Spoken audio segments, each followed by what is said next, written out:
Make sure to subscribe to this channel before you continue so that you don't miss great video contents.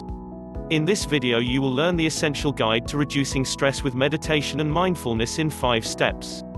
Step 1. Why you must stress less. We all know that stress is bad for us, and this is something we get told very often. However, it's all too easy to write this off as being a minor nuisance or frustration rather than anything to really worry about. We all get stressed from time to time, right? In reality though, this is the wrong way to think about stress. While it is fairly commonplace, that is not to say that it isn't serious.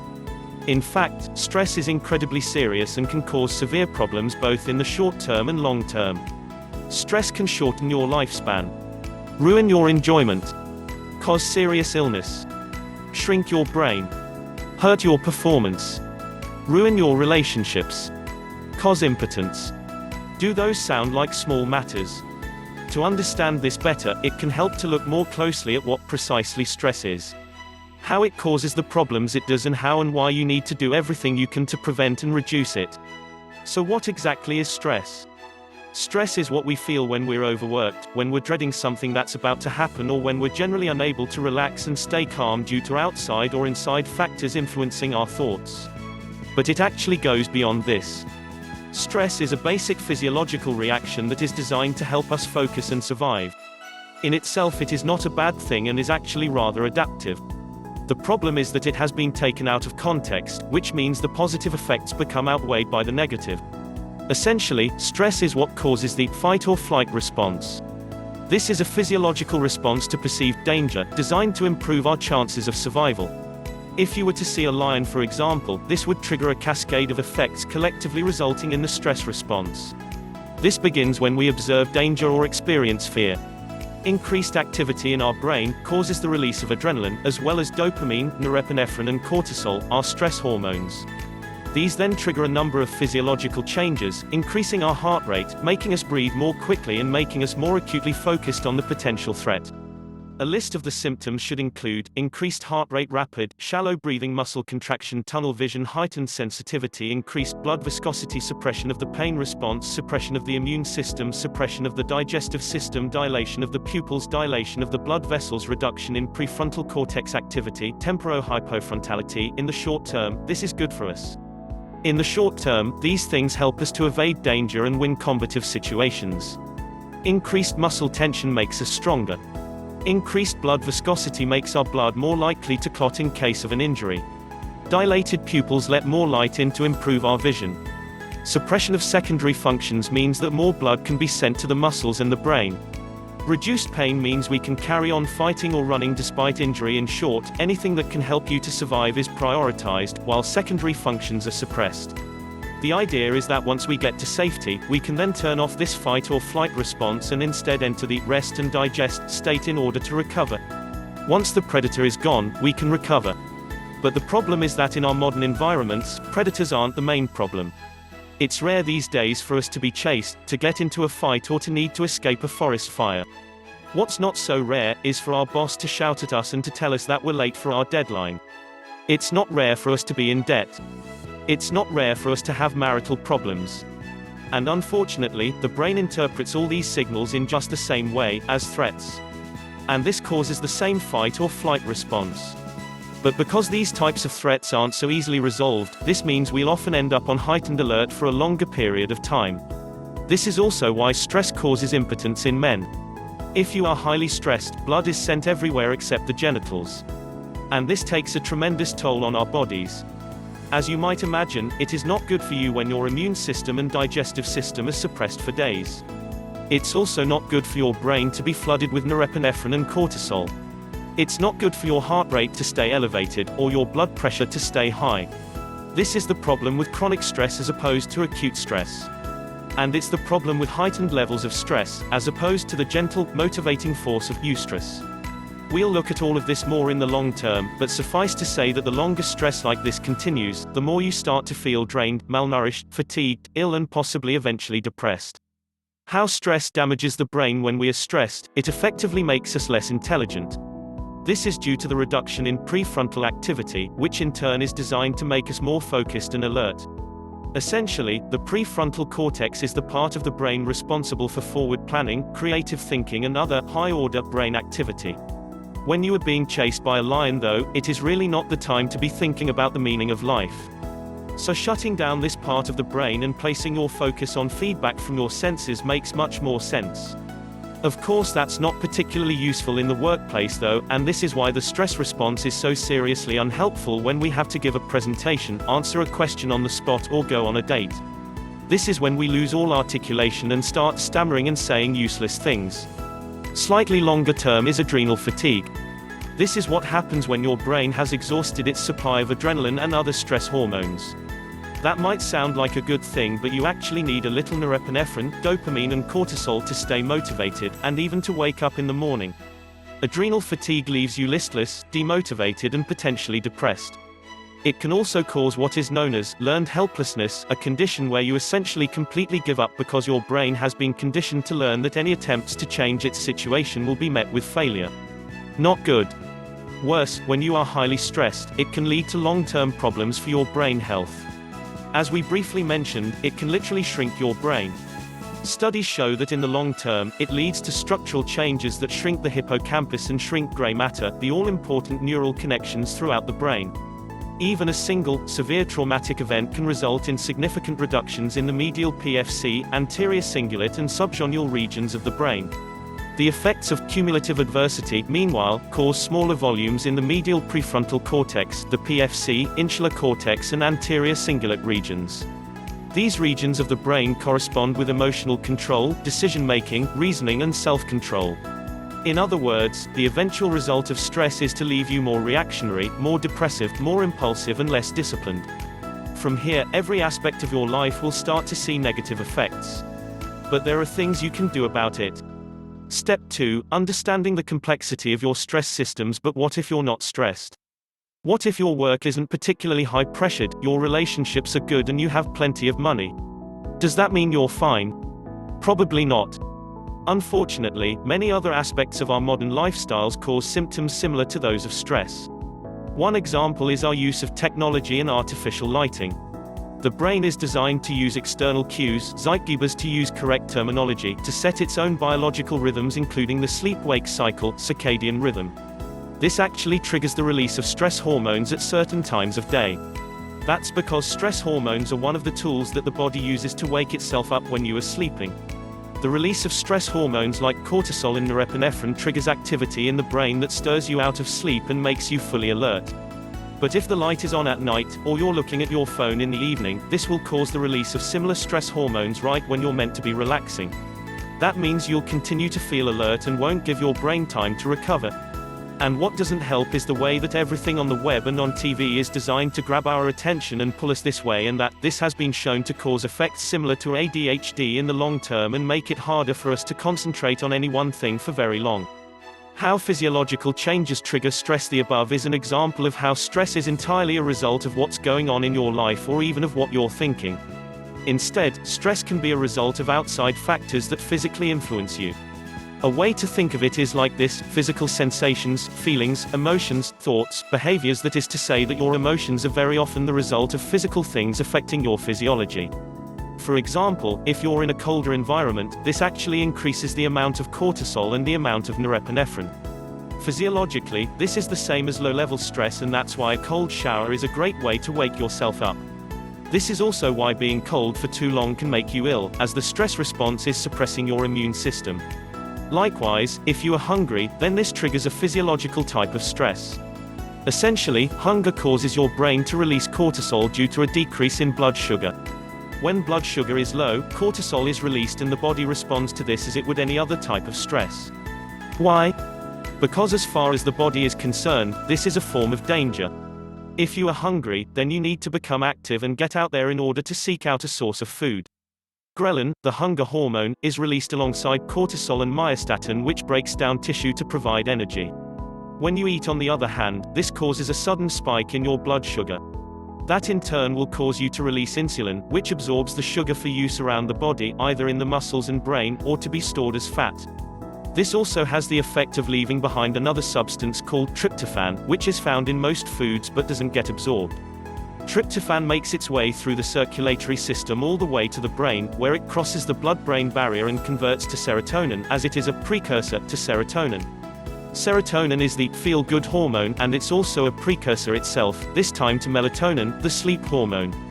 This is why when you eat a large meal, you tend to feel full, then happy, then sleepy. Christmas dinner, ring any bells? This is the opposite of the stress response.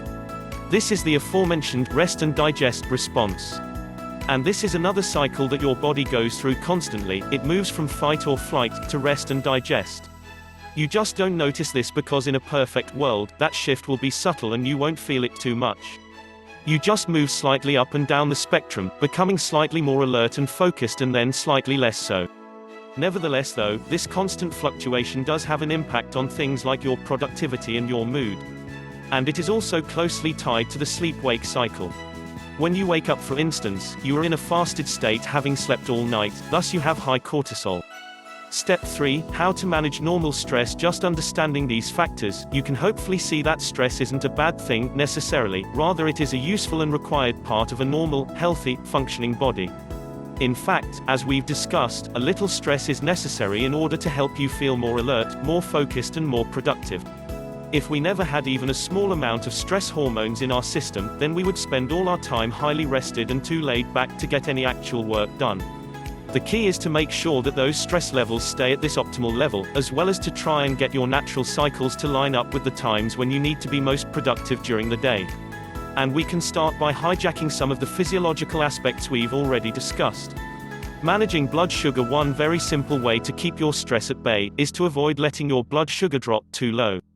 We've already seen that low blood sugar triggers the release of cortisol and other stress hormones, and so it follows that by avoiding low blood sugar, we can avoid this fate. The best way to manage your blood sugar levels is to avoid consuming simple carbohydrates. Carbohydrates are the best source of blood sugar for the human body, but the problem is that in their simple form, they release energy into the blood much too quickly. This results in a sudden spike in sugar, which then gets taken up and leaves you drained again. What's more, is that this causes the release of melatonin, the sleep hormone, as we've seen earlier. Not ideal for working. If you have a breakfast that is made up of pancakes and syrup, then it will wake you up and make you feel good in the morning, but an hour later you'll start to run low on energy and that will cue the release of cortisol. So instead, try consuming a source of calories that will release the sugar more gradually into your bloodstream. A great choice is some form of complex carbohydrate, such as oats. This takes longer to reach the bloodstream, providing a steady stream of blood sugar and preventing you from going into alert, starvation mode. Conversely, fat will also have the same effect. When you consume a saturated fat, this will once again sit in the stomach while it gets broken down, providing you with a steady release of energy that will help you go about your business throughout the day. Stay comfortable. Comfort is fantastic for reducing stress, and this has been shown in studies to help boost creativity. It only takes your keys to be digging into your pocket, for example, for your body to consider you as uncomfortable and potentially being damaged. Thus, you will find that if you can sit in a more supportive and comfortable chair and also ensure the temperature is right and you are surrounded by things that put you at ease, plants have been shown to do this well for most people, then you will start to feel a lot calmer, even when you're at work and other stresses are being thrown at you. Spend time away from screens. Computers, smartphones and television are all great. They're entertaining and they're great for productivity. Unfortunately though, they're also very bad for us when it comes to stress hormones. We've already discussed how light from screens can trigger the release of cortisol, and we've seen that the constant messages and alerts essentially trigger a series of small stress responses while we're surfing the web. This is manageable, but it becomes problematic when you spend too much time on the computer. Simply going for occasional walks and taking breaks from the screen throughout the day then will be a great way to help your body recover. Another tip is to take time off just before bed. If you aim to have a restorative and restful night's sleep, then you need to give yourself time to wind down just before you hit the sack. Taking time away from computers is one of the best ways to do this, so why not have a bath before bed with some candles instead? Or read by a more natural type of light. Give yourself half an hour of screen off time and you'll find you get to sleep much quicker and feel more restored in the morning. No can do. If you absolutely can't separate yourself from your gadgets at the end of the day, then try using software that will reduce the amount of blue light coming from the screen. Redshift technology will help you block the most damaging wavelengths from your devices and thereby create a more restful light. An alternative is to wear blue blocking shades, which can block all blue light in your environment before bed. Get rid of your alarm. You know what really isn't helping your stress levels? Your morning alarm. The reason alarms tend to choose from a generic range of sounds is that bleeps and ringing sounds are unnatural. These sounds don't occur in nature, and thus we are attuned to them, and they make us naturally sit up and take notice. In other words, they trigger a stress response. And now bear in mind that when this happens, you are often in the very deepest stage of sleep. What a way to start your day! Rudely woken from the depths of sleep by a blaring noise, only to find yourself in a pitch-dark room. There are two much healthier alternatives to consider. Fitness Tracker. One option is to use a fitness tracker smartwatch that has a smart alarm function. These work by monitoring your heart rate and your movement during the night, in order to estimate how awake or asleep you are at any given stage. Using this information, they can then wake you up at the point when you're in light REM sleep, rather than deep SWS sleep. The result is that you're woken at a point when you're already coming around anyway, and this is combined with a gentle nudge from a vibration, rather than a loud ringing. Daylight lamp. Better yet, is to use a daylight lamp. These are lamps that are designed to create a wavelength similar to that of the sun, with plenty of blue light. In that way, these are the opposite of redshift technology or blue blocking shades.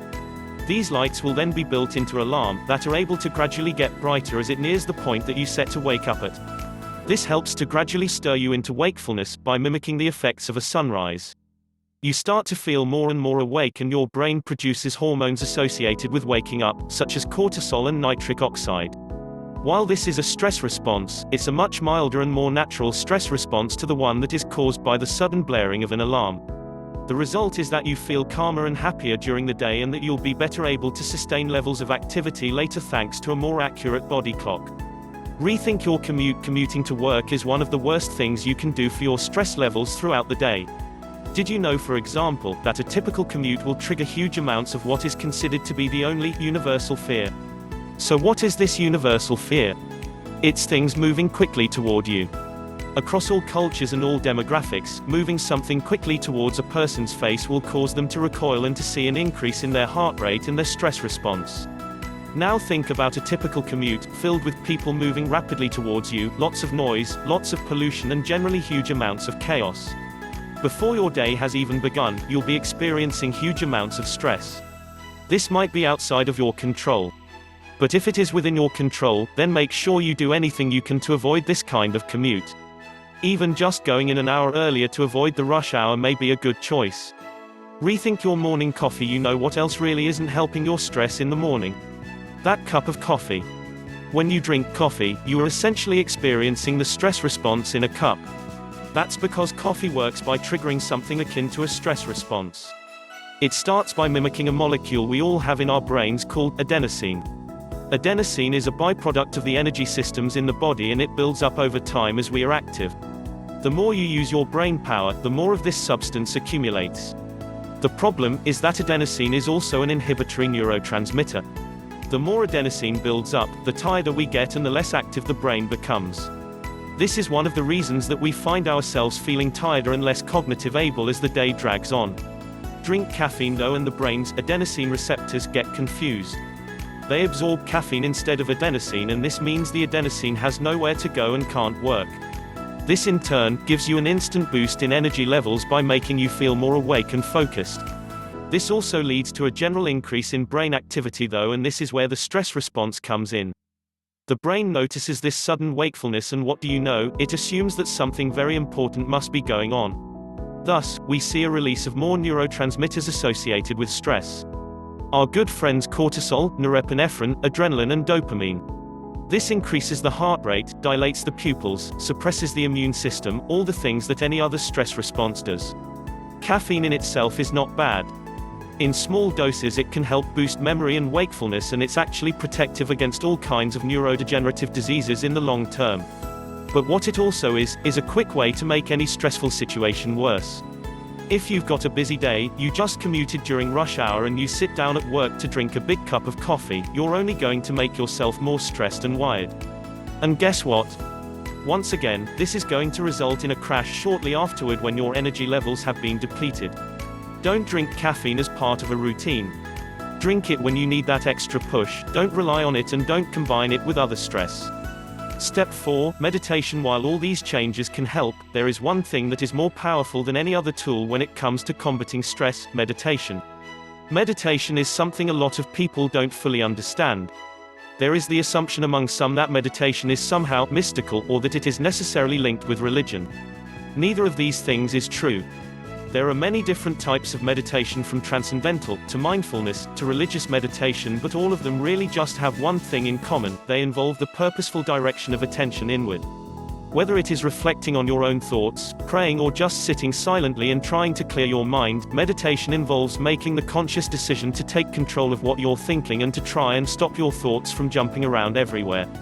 And when you do this, you will find it has a truly profound effect on your ability to stay calm in stressful situations, to control the nature of your thoughts, and to combat many of the negative effects of stress.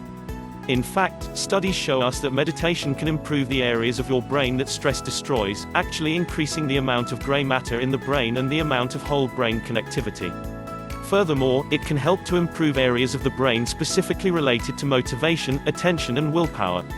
One study shows that it only takes 8 weeks to see amazing positive changes to the brain and restoration of gray matter in particular. People who use meditation will usually report that they feel generally calmer, happier, and more at peace throughout the day. This results in a better mood, heightened attention, and general improvements in cognitive function and productivity. All these things mean that meditation is actually the perfect antidote to stress and can undo a lot of the damage that meditation causes. Apart from anything else, meditation will help you to take a small break from the constant stress of daily life and from the racing thoughts that come with this. More to the point though, it will teach you to take control of racing thoughts at will and simply to put them to one side. Meanwhile, allowing your brain some time to enjoy this highly relaxed state will encourage the reparation of neurons and the cementing of things you've learned through the day. Finally, it makes sense that areas controlling self-control would develop during the process of meditation. Meditation uses certain brain areas, and we now know that the more you use an area of the brain, the more it grows. This works just like using a muscle and is a process known as brain plasticity. And by practicing reflecting on your own mental state and being more aware of your own emotions, it only follows that you would better be able to control it and to avoid letting stress or impulse get the better of you in future. How to get started with meditation. So this is what meditation does for you and why it is the ideal antidote to stress. The next question is, how can you get started with meditation? Do you need to attend a class? Do you need to be a Buddhist monk? Fortunately, meditation is actually pretty simple, and this is what ends up making it hard even in some cases. A lot of people who first try meditation feel that it is too simple and thus assume they must be doing something wrong. The easiest way to get started if you're a complete beginner is to try guided meditation. Guided meditation means using a pre-recorded script that will talk you through everything you need to be doing at any given stage. Essentially, this works to help direct your attention and show you what you need to be reflecting on or paying attention to at any given time. A good one to try is Headspace.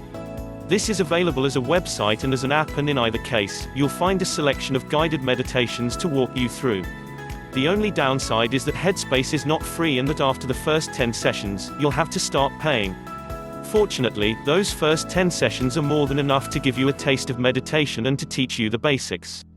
From here, you'll then be able to take what you learned and reapply it in order to continue on your own. If you'd rather not start a paid system though, then you can always use one of the many free YouTube videos that will do the same thing.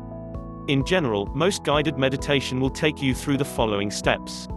To start with, you will sit somewhere comfortable and close your eyes. Set a timer for 10 minutes, or however long you have until you need to be doing other things. While you should be comfortable, you shouldn't be too reclined or generally put yourself in danger of falling asleep. The next thing to do is to bring your attention to the sounds and the world around you. This means just listening to the sounds and noticing what you can hear. This is an interesting exercise in and of itself. If you actually stop to listen, you'll be able to pick up on a lot more information than you were probably previously aware of. Don't strain to listen, but instead just let the sounds come to you, whether those be barks from dogs next door, the sound of birds, or perhaps chatter from someone in another building that you can hear through the walls. After you have done this for a little while, the next step is to bring your attention into yourself and to notice how your body feels. This means noticing the way that your weight is distributed on your buttocks. Is it evenly distributed? Are you leaning slightly to one side? Likewise, try to notice the air against your skin, the temperature, any aches and pains, etc. You can then try the body scan. This is something that some people use as the main basis for their meditation, and it involves focusing on each part of your own body, starting right from the head and then moving down the body slowly from the face, to the chest, to the legs, to the feet. Each time you get to a point on your body, make a conscious effort to release any tension you might be holding there and to relax. You can even turn your attention inward further by seeing if you can feel the beating of your own heart, or the movement of your diaphragm. Either way, we're now going to focus on breathing. This is something that a lot of people will again use as the entire basis of their meditation. Simply count the breaths in and the breaths out, and each time you get to 10, start again. The aim now is to have all of your focus and all of your attention on the breathing and not to be distracted by anything outside. Now, from time to time, you will notice that your thoughts start to drift and that you end up thinking about other things. This is a fantastic example of just how hard we find it to focus on any one thing for a given period of time. It's a fantastic example of just why you need this meditation. Don't fret when it happens though. This is the worst thing you can do. Instead, simply notice that your mind has wandered and then bring your attention back to your breathing again. Each time it drifts off, just recenter and don't worry about it. Focusing on the breathing is simply giving us a way to center our thoughts and to remove the distractions that normally interrupt. This could just as easily work by focusing on anything else. For example, some people will focus on a single word called a mantra. A mantra is what is often used in transcendental meditation, for instance, and might mean just repeating the word Om in order to busy your internal monologue. Finally, the last stage of our guided meditation is going to be to just let the thoughts wander freely and to let them go wherever they want to. This last stage is essentially mindfulness meditation. The idea is that you're going to detach yourself from those thoughts and simply watch them, rather than feeling emotionally affected by them. This last part is the part where you get to really relax and stop fighting your brain, and it's a great way to end. Then bring your focus back to your breathing, then back to your body, back to the world around you, and eventually open your eyes. Congratulations, that was your first meditation session. Tips: learning to meditate and making it a part of your life are two very different things, and a lot of people reading this are now going to struggle to adopt this new behavior in a meaningful way. The first issue is that a lot of people get frustrated when they feel that their meditation isn't working, and they thus give up.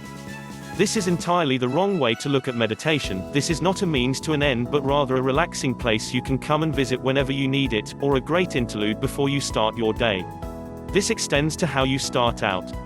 A lot of people want things to go perfectly right away, and they'll wonder why they haven't achieved enlightenment as soon as they close their eyes. Then their hair gets in their face, they become stressed that they aren't doing it right, and they get up. Then they need to itch. Then they're not comfortable. Don't worry about it. It's fine to move. It's fine to open your eyes for a moment.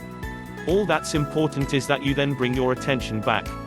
In time, you'll find you are less distracted. But to begin with, you won't be ready for that yet, and you mustn't get frustrated when you find that distractions do arise. The next tip is to think carefully about how you're going to sustain your meditation training and make it a feasible part of your routine. A lot of resources will tell you how easy it should be to take 10 minutes out of your day. They'll claim that everyone has 5 minutes. In reality though, it's not easy. If it were, then everyone would already be doing it. Most of us are so busy that we legitimately struggle to find 5 minutes of free time, and so we need to be realistic about what we can and can't achieve. Look at it this way: it's much better to practice for 2 minutes twice a week and actually stick with it, than it is to try and practice for an hour a day and to give up after day 2. The best thing to do is to find an opportunity when you waste time in the morning or the evening. This might be while your partner goes through the shower in the morning, or it might be when you get home from work. Whatever it is, most of us have a few short periods of time in our usual routine, and the great thing about meditation is that you can do it anywhere and with no props. Even if it's on the train to work, or if it is when you get into work 10 minutes early. If you can find a slot that already exists, you'll find it's much easier to fit meditation in and to stick with. Correct breathing for stress reduction. When meditating, it is important to try to remember to breathe properly. And better yet is to try and make this into a habit so that your breathing is better during your waking day as well. The thing is, a lot of people don't know how to breathe well and are unintentionally breathing incorrectly most of the time. Theory has it that the reason for this is closely linked to the way we sit at work. This is a big deal if you're trying to reduce stress, seeing as your stress levels are closely related to the way you breathe. We've already seen that there is a strong connection between physiology, feelings, emotions and psychology. When we are stressed, we breathe more quickly and not as deeply. But likewise, when we breathe more quickly and not as deeply, we become more stressed. Right now, take both hands and place one on your stomach and one on your chest. Now breathe normally. Which hand is moving first? Is it the hand on your chest or the hand on your stomach? For most people, the answer is the chest. But to be optimally healthy, it should be the stomach. When we're infants, this is how we breathe, and it's also how animals breathe. Years of sitting in an office desk, though, or on a sofa, mean that we've spent too long with our stomachs compressed and learned to breathe differently. Stomach breathing means that you are relaxing your abdominal muscles, thereby opening up your abdominal cavity and allowing your diaphragm to drop down into that space. This then creates more room for the lungs, and they will automatically inflate as they enlarge. You then bring your chest in and open that up to take in even more oxygen, and as a result, you breathe a lot more deeply. This oxygenates your body and it calms your heart rate and helps you to feel less stressed. In fact, one of the very best ways to help yourself feel instantly less stressed is to start taking deep, controlled breaths. This puts you in a rest and digest state and stops the fight or flight response in its tracks. So if you're about to go to an interview or give a presentation, practicing some controlled breathing for a while is the perfect antidote to the stress you're probably experiencing. Step 5, mindfulness and CBT meditation is not only a fantastic tool, it's also a great way to practice being more aware of your own thoughts and feelings, such that you can then take full control of them. This brings us to the concept of CBT, or cognitive behavioral therapy. CBT is essentially a type of psychotherapeutic intervention that teaches people who struggle with anxiety or other issues how to better control the nature of their own thoughts. This all starts with perception, and this is where you can use mindfulness. Remember the part of the meditation we discussed where we mentioned that you should watch the contents of your thoughts? Try doing this the next time you're stressed. What are you actually thinking? What you'll find is that when you're stressed, you're imagining the worst, and this is what is causing you to get worked up. And this is the big secret to stress. Other than the physiological response that we've discussed, stress is really a result of your perception of what's going on around you. Put it this way, if you're faced with a lion, you will get a stress response as soon as you notice it. But if you believe the lion is your friend, then you won't get the same stress response. Or if you think the lion is a hologram, you won't get the stress response. The reality doesn't matter here. What matters here is what you are thinking. And the same is true for all those sources of chronic stress we've discussed so far. If you are struggling with debt and with work, then your perception is that there's a great big lion ahead of you. But if you can convince yourself that there's no benefit to being stressed, and if you can convince yourself that it's not worth getting worked up, then you can overcome that stress and your response will be the same as if there was no pressure in your life. Cognitive restructuring. So how do you do this? The first step is to note the thoughts that are making you more worked up. If you're stressed about talking in public, then perhaps you are filled with thoughts like, what happens if I stutter? People are going to laugh at me, I won't be able to talk, I don't know my script, none of this is helpful. It makes that lion seem bigger. You want to replace these for more positive thoughts, but simply telling yourself it's all right won't work. You need to genuinely believe it. To do this, you use cognitive restructuring. A big part of this is thought challenging, where you challenge your assumptions and test just how accurate they're likely to be. Are you really likely to stutter? Do you normally stutter? Would people really laugh at you? Are the people in your audience that rude and unkind? And if they do laugh at you, why does it matter? You won't have to see them again. Everyone knows that people stutter from time to time. And a little embarrassment never killed anyone, it will just make you a better public speaker next time. If you can do this as you go through your routine and be more aware of your state of mind, then you'll find that you can prevent the stress response before it arises and rob your anxieties of all their power over you. For more serious anxieties and phobias, you can even take this one step further and try what is known as hypothesis testing. Here, you simply test your fears by standing up to them and letting them happen. For example, you would go out onto the stage and purposefully stutter. You'll find that no one laughs and nothing bad comes from it. Conclusion: hopefully at this point, you have all the tools and knowledge you need to begin reducing and combating the stress in your own life. This isn't going to be an easy ride. Stress for many of us has become a normal part of life and habits are hard to change. But by using meditation, you'll find that you can reduce your base level of stress and rebuild some of the damage to your brain caused by anxiety. What's more, is that this will teach you to be more aware of your thoughts and better able to control them and thereby steer your emotions. It's time to wrestle back control of your mind. You tell your body when it needs to wake up and when it needs to focus. You decide what's worth worrying about. And when your home and work is over, you use this power to allow yourself to rest, recover and forget all about the stresses of the day. Once you can do all this, you'll find your mood improves, your productivity skyrockets and your health is greatly enhanced in both the long and short term. Stress less, live more. Thank you for watching. Like and share the video. Also remember to subscribe to the channel.